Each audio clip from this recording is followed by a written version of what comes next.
Bonjour frères et sœurs, bonjour. Voilà une autre journée que l'Éternel a faite. Nous allons nous y réjouir et avoir de la joie. Je J'espère de tout cœur que vous vous portez bien et je voudrais vous parler aujourd'hui d'Halloween. Halloween. Euh, quand j'étais en Afrique, quand j'habitais là-bas à temps plein, on avait tous vu ce film d'horreur Halloween. Et je savais que ça avait quelque chose à voir avec des fous, le monsieur qui coupait les têtes des gens avec une tronçonneuse, et ceci, cela. Et quand je suis arrivée ici, la toute première fois que j'ai vu dans les magasins les décorations, je me suis dit, oh mon Dieu, qu'est-ce qui se passe? Il y avait des pierres tombales, il y avait des toiles d'araignée, il y avait euh, des une pierre tombale comme quelqu'un qui est en train de se déterrer et sortir, un mort vivant, un zombie, des décorations à mettre devant votre jardin, comme ça vous... euh, des pendus, tout ce qui peut être macabre et qui parle de mort, euh, c'est vendu comme décoration. Des verres en forme de crâne humain où vous pouvez boire dedans. Dans les magasins, je vous assure, il faut voir. Alors, mais c'est quoi Halloween en fait? Halloween vient du Royaume-Uni, donc de la Grande-Bretagne. Et là, il y avait ce groupe de personnes qui étaient appelées les Celtes.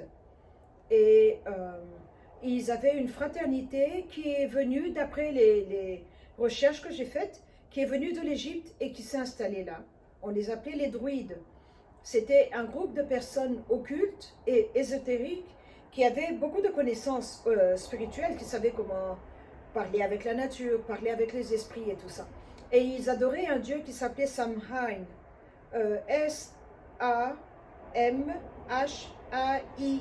Samhain. Et ce dieu-là est très proche dans le mois d'octobre. Le mois d'octobre, dans tous les calendriers sataniques, est un mois qui est très supercharged, comme on dit. C'est là où il faut faire des sacrifices. C'est là où il faut faire le mal. En fait, quand j'ai, par révélation, le Saint-Esprit m'a révélé que septembre, avec le calendrier biblique tel que Dieu l'avait établi, septembre, donc on a la fête de la tête de l'année, Rosh Hashanah, et c'est comme ça que Satan a mis directement Halloween dans le mois d'octobre. Donc septembre, le début de l'année d'après Dieu, et octobre est un mois satanique. Et c'est le mois où pour vous qui avez fait un peu de comptabilité, on doit fermer les livres. On doit fermer les livres. Alors qu'est-ce que vous avez donné et qu'est-ce que vous avez offert à Satan? C'est pour ça qu'au mois d'octobre, on parle de sacrifice humain. On parle d'accidents de route. On parle de morts. Il y a beaucoup de morts, beaucoup de problèmes au mois d'octobre. C'est pour cette raison-là. Alors, Halloween est le 31 octobre. Et donc, c'est là, on ferme le mois d'octobre, on ferme la comptabilité satanique. Et alors, maintenant, retournons aux druides. Les druides étaient donc un groupe de personnes qui habitaient une confrérie. On ne prenait que des hommes, donc totalement masculins. Et ils habitaient entre eux, ils vivaient en communauté et ils travaillaient. Ils étaient des prêtres de Satan. Mais le truc qui est là, c'est que pendant la période d'Halloween, ils allaient dans les villages demander euh, à chaque famille de produire un enfant qui devait être sacrifié. Je vous parle d'être sacrifié physiquement. C'est pour cela que aujourd'hui ils prennent une tête de pumpkin, de courge, les grosses courges là, orange, et on décore la tête, on coupe à l'intérieur, on met une bougie pour avoir la lumière qui sort par les yeux, ce qu'ils appellent Jack-o'-lantern ici aux États-Unis. Et c'est ça le symbole de la tête de l'enfant qui avait été sacrifié. Chaque famille devait offrir quelqu'un pour montrer que on a honoré ce dieu-là, Samhain.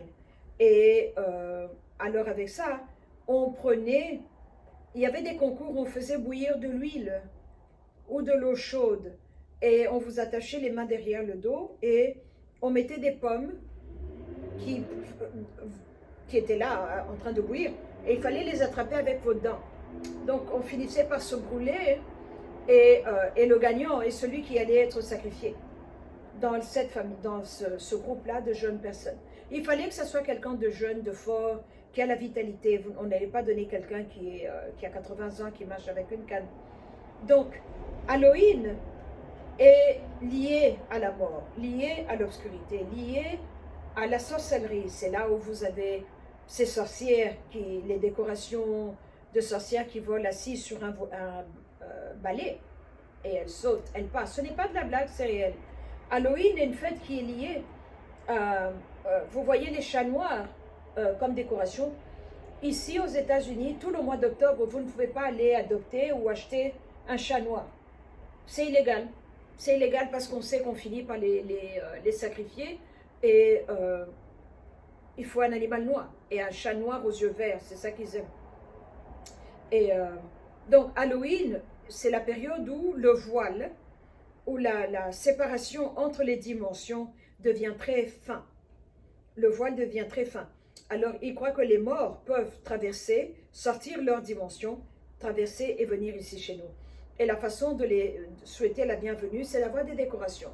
Des décorations dehors qui vont leur montrer que ici vous êtes les bienvenus. Ça, c'est le premier point. Mais le deuxième point, c'est que à l'époque, en Angleterre, les morts sortaient et ils venaient frapper à la porte. Et ils disaient trick or treat. Alors, si tu ne me donnes pas quelque chose de doux, les mamans faisaient des gâteaux qu'elles mettaient sur la véranda. Comme ça, quand quelqu'un vient, il prend seulement le gâteau et il part. Et il va vous épargner. Et avec le temps, dans nos temps modernes ici, c'est des bonbons, des choses douces qu'on donne, qu'on met devant la porte, dans un petit seau qui a l'air d'un crâne. Ils sont très créatifs, croyez-moi. Alors, ils ont mis ça là, et c'est comme ça que quand les enfants viennent frapper à la porte, donc quand vous laissez vos enfants participer dans la fête d'Halloween, vous les laissez jouer le rôle de ces morts qui venaient frapper à la porte et qui disaient trick or treat. Et c'est comme ça que vous donnez des bonbons aux enfants. Mais j'ai lu beaucoup de témoignages de sorciers qui ont arrêté la sorcellerie et qui disent que au mois de septembre déjà, les sorciers commencent à proclamer et à établir un futur sur les bonbons et sur les choses qui vont être vendues. Et quand les bonbons sont envoyés dans les magasins pour Halloween, parce que même le paquet, l'emballage a des araignées, des petites sorcières au-dessus, ce qu'on appelle les corrigans, les gobelins, tout est macabre.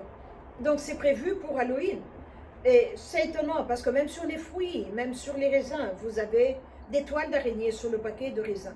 Et alors avec ça, les sorcières proclament, les sorciers masculins ou féminins, c'est mieux d'avoir les deux, comme ça on a l'énergie masculine et féminine qui œuvrent ensemble pour créer une chose et engendrer une chose. Et c'est ça qu'ils font. Alors quand ils viennent, ils commencent à maudire les bonbons. Parce que c'est la période où les bonbons sont le plus vendus, la période d'Halloween. Il y a Pâques et Halloween. Ici aux États-Unis, on vous parle de billions en revenus avec les décorations d'Halloween, avec les costumes d'Halloween, avec la musique et les gâteaux, tout ce qui a trait à Halloween. C'est un très grand business qui rapporte beaucoup. Alors, c'est comme ça que beaucoup de parents permettent à leurs enfants de se déguiser, avoir un costume, puisque c'est les parents qui achètent, et d'aller avec eux dès que le soleil tombe, parce qu'on disait que c'est dans le twilight, entre la journée et la nuit, cette période-là, que les esprits sortaient et qu'ils venaient frapper à vos portes. Et alors c'est comme ça que les enfants viennent frapper à vos portes et vous disent « trick or treat » et vous devez leur donner une petite douceur, sinon vous allez avoir des problèmes. Alors, il y a des gens qui trouvent que c'est très drôle. Il y a des chansons pour Halloween, particulièrement la chanson de Michael Jackson, Thriller, la vidéo, si vous y retournez, avec ces morts qui sortent, qui se déterrent, et tout le tralala, les gens qui ont des yeux comme des reptiles, comme ça, jaunes. Tout cela honore un côté, honore un groupe, vous montre qui est le Dieu qui est adoré le jour d'Halloween. Alors, à ma grande tristesse, quand je parle aux personnes qui sont même en Afrique, les gens vous parlent d'Halloween avec beaucoup d'excitation. C'est un carnaval, on va se déguiser. Il y a beaucoup de joie, mais les conséquences après. Parce que quand vous allez dans ce genre vous célébrez ce genre de choses, vous portez des costumes qui représentent le diable ou qui représentent une prostituée ou un serpent. Ça doit être un costume macabre. Vous n'allez pas vous habiller. Ah, mais il y a des gens qui ont des costumes qui ont l'apparence une nonne, une sœur catholique ou le pape. Mais ce que je veux dire, c'est que quand il y a ce qu'on appelle role-play, que vous êtes vous, mais vous prétendez être quelqu'un d'autre, et vous vous habillez pour avoir une façade autre, c'est de ça que je veux parler. C'est pas une bonne chose, jouer les rôles comme ça, ce n'est pas une bonne chose. Donc, voilà le problème avec Halloween, voilà ce que les parents ignorent, ils croient que c'est juste, c'est innocent, les enfants dansent, et puis c'est tout. Ce n'est pas tout, il y a plus que cela, et les conséquences. Alors imaginez Halloween après Halloween, Halloween après Halloween, qu'est-ce que vous faites entrer dans votre maison, sur vous-même ou sur vos enfants. Ça, c'est incroyable. Il y a des costumes pour animaux, pour les chiens, pour les chats, des costumes pour les bébés, et puis pour les grands maintenant. Mais le truc qui est là, c'est que c'est ça que Enoch nous dit, quand il nous dit que les Néphilim avaient péché contre Dieu, contre les hommes et contre les animaux. Quand vous avez un petit chien qui est habillé comme un petit Satan, avec des cornes, mais il est un petit chaud, vous péchez contre l'animal. L'animal ne vous a pas demandé de faire ça. Mais l'esprit que vous mettez dans l'animal, il faudra à un moment prendre soin de cela. Et c'est réel. Et voilà les dangers d'Halloween, voilà les problèmes d'Halloween. Et c'est un choix personnel. Je partage seulement l'information avec vous. La décision finale vous revient. Le choix, allez-vous décorer votre maison? Allez-vous célébrer Halloween? Allez-vous établir à la porte un trait d'union, un pont entre vous et les morts et leur dire vous êtes les bienvenus, vous êtes les bienvenus? La décision finale vous revient. Je ne fais que partager et voilà les problèmes d'Halloween. Donc il faut vraiment faire attention. Il faut faire attention. Ce qui est populaire et qui plaît aux hommes peut ne pas être populaire et plaire à Dieu. Dieu a ses critères, le monde a ses critères aussi. Et les deux peuvent ne pas être ensemble. Alors je viens sonner l'alarme, je viens vous dire de faire attention avec Halloween. Il n'y a rien de bon là-dedans.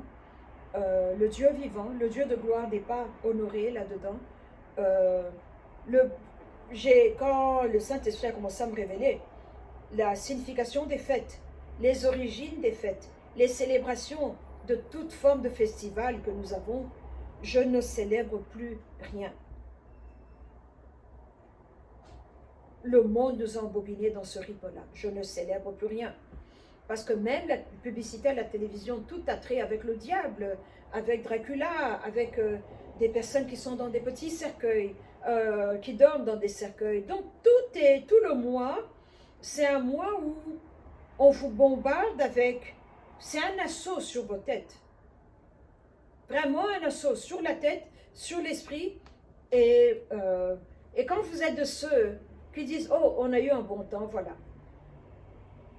Mais le voilà, toutes les saletés. Imaginez que je prends de la boue et je la jette sur vous.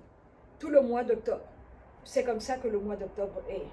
Alors quand il faut prier plus, il faut, pour ceux qui peuvent jeûner, se laver dans le sang, prendre soin de votre hygiène spirituelle de la même façon dont vous prenez soin de votre hygiène corporelle. C'est très important. C'est très important parce que ça affecte vos rêves, ça affecte la vision, ça affecte la façon de faire. Et dans les écoles, évidemment, on demande aux enfants d'écrire un film d'horreur, un petit script d'horreur, une histoire d'horreur. Donc voilà où nous en sommes. Voilà les dangers d'Halloween. Voilà le problème avec Halloween. Et personnellement, je n'ai jamais célébré Halloween. Je n'ai jamais permis à mon fils de célébrer Halloween. Et c'est comme ça que nous sommes. C'est comme ça que nous sommes dans cette maison. Parce que j'avais dit, et quant à moi et à ma maison, nous allons servir l'Éternel et allons nous le servons en esprit et en vérité. Merci beaucoup. Bonne journée, que Dieu vous protège.